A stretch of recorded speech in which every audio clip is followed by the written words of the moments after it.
Africa Enlightenment Center, Religious, Political, and Social Enlightenment.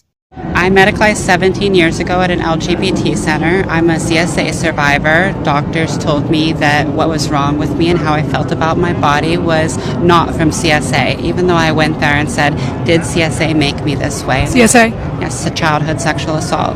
And they said no. They said no. They said being gay is innate and being trans is innate, and what you have is gender identity disorder. They diagnosed me with gender dysphoria, and I believed their bullshit for about 17 years. Are you willing to tell me everything that you went through? I had facial feminization surgery. I had sex reassignment surgery. I was on HRT for 17 years. Now I'm on a combo dose because I can't go off. I have multiple health conditions from transitioning young and for transitioning for so long. Wow. So what was it for you that kind of woke you up to, this isn't what I should have done? I found out that homosexual transition was environmentally caused in almost every single case by childhood sexual assault or by internalized homophobia or failed boy syndrome. I was given a blanket diagnosis. It's given to anybody who has a body issue as a child nowadays. Did they ever try to refer you to like a therapist or any? I went to therapy for a year. I saw psychologists. I was diagnosed. It took a year back then, not 15 minutes, and I was in the South on the East Coast.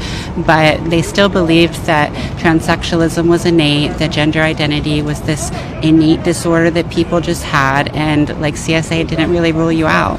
How do you find your story received by people who continue to sort of push medicalization? They hate me. They call me a bigot. They say that trans women are women. They say that gender dysphoria is a valid diagnosis. I've combed through trans history. I've read all of the old academics who created this. If you go back to like the early 1900s, transition was conceived by old academics who were trying to find a way for homosexuals to exist in a fascist world in Europe. It just so happens that AGP is also real, and that got latched onto. A bunch of AGPs transitioned, and fast forward 100 years forward, and we have an ideology that's based on lies that kids are told to as soon as they have issues. And God forbid you're effeminate and you believe that something's wrong with you as a man because you like pretty things and are sassy. So how do you identify now? I'm a gay man. Have you lost friends or anyone by detransitioning? I was canceled by every friend I had who was liberal in this city and had to leave the city. Why is it important for you to be here?